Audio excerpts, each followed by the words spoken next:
Welcome to the fourth session of your course.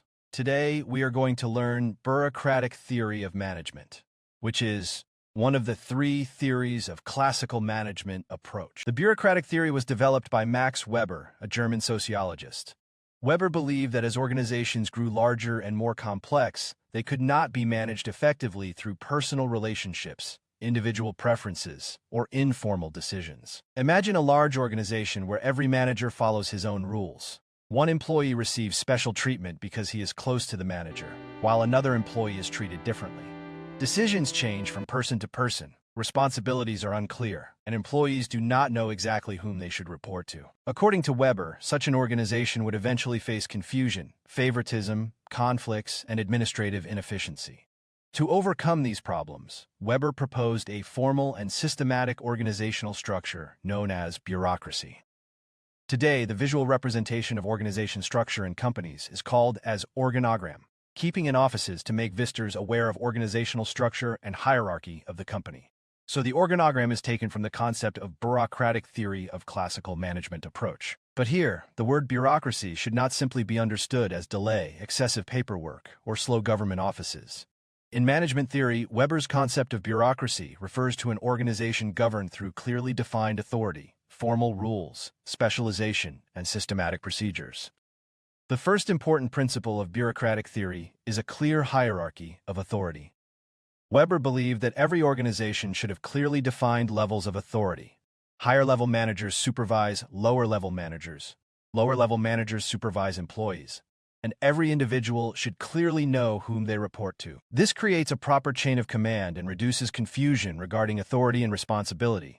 For example, an employee may report to a supervisor. The supervisor may report to a department manager. The department manager may report to a general manager, and the general manager may report to the top executive. The second principle is division of work and specialization. Instead of every employee performing every type of job, work should be divided according to specific duties and areas of expertise. Employees should become specialists in their assigned responsibilities. An accountant manages financial records, an HR professional handles employee-related activities, a production employee performs manufacturing tasks, and a sales employee focuses on customers and sales. Through specialization, employees develop greater expertise, accuracy, and efficiency in their work. The third principle is formal rules and procedures. Weber believed that organizational activities should be governed by clearly established rules and procedures. Employees and managers should not make important decisions purely according to personal mood or individual preference. Similar situations should be handled through consistent organizational procedures. For example, recruitment should follow an established selection process.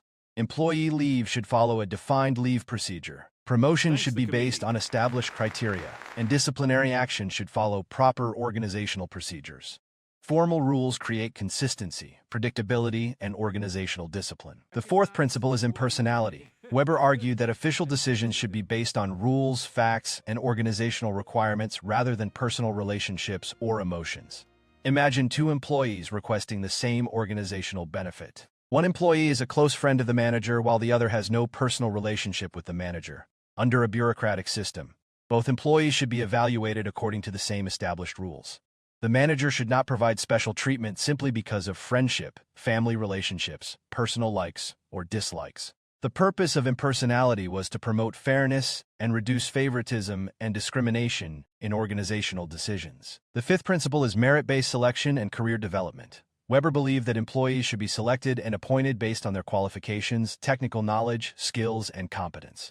Jobs should not be given simply because of personal relationships or favoritism. Similarly, promotions and career advancement should be based on professional competence, experience, performance, and established organizational criteria.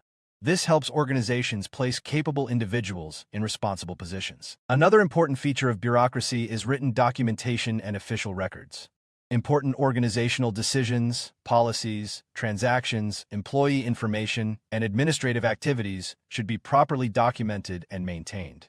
Written records create organizational memory and provide evidence of decisions and actions. For example, employee appointments, promotions, disciplinary actions, financial transactions, and official communications are documented and maintained for future reference. Now, imagine all these principles working together. An organization has a clear hierarchy. Every employee knows their authority and responsibility. Work is divided according to specialization.